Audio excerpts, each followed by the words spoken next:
की आधीच्या राज्यकर्त्यांना हे लक्षात आलं नाही का एवढी मोठी कन्सेप्ट आहे ही संकल्पना जर राबवली तर अनेकांच्यासाठी पाणी येईल, म्हणजे पिकाला पाणी मिळेल, जनावरांना पाणी मिळेल, व्यक्तीला पाणी मिळेल. आपण फक्त म्हणतो बळीराजा बळीराजा, त्यासाठी जाणून आधीचे मला माहीत नाही, मला त्याच्यावर टिप्पणी करायची नाही आहे. पण जे लाटेत निवडून येतात आणि जे कामामुळे निवडून येत नाहीत त्यांना कामाचं महत्त्वच कधी कळणार, तो आम्हाला कळतो. काही सरकारची लाडकी बहीण योजना आर्थिक अडचणीत सापडली, काय सांगाल? सरकार महाराष्ट्राची तिजोरीच आता आर्थिक अडचणीत सापडली आहे. लाडकी बहिणीचे आता 9 लाख लाभार्थी कट होत आहेत आणि हे आपल्याला माहितीच होतं, एकदा होणार होतं.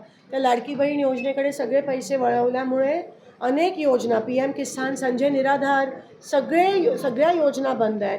सरकारनी एवढं पण सांगितलं की तुम्ही जर एका योजनेचा लाभ घेत असाल तर तुम्हाला दुसरी योजना आम्ही देऊ शकणार नाही. इथपर्यंत ह्या लेवलला येऊन सरकार जर पोचली असेल तर ती शोकांतिका आहे.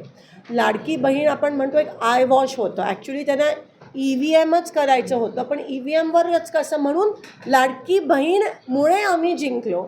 ॲक्च्युली ते EVMमुळे, त्यासाठी ती लाडकी बहीण समोर आणलेली.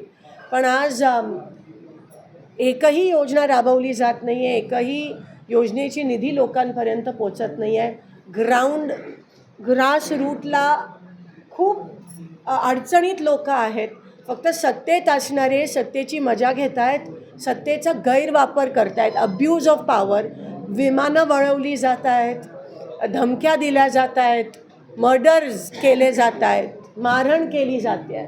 आणि सरकारचा सत्तेचा गैरवापर कसा करायचा हे ज्वलंत उदाहरण हे महायुतीचं सरकार आपल्याला देतं.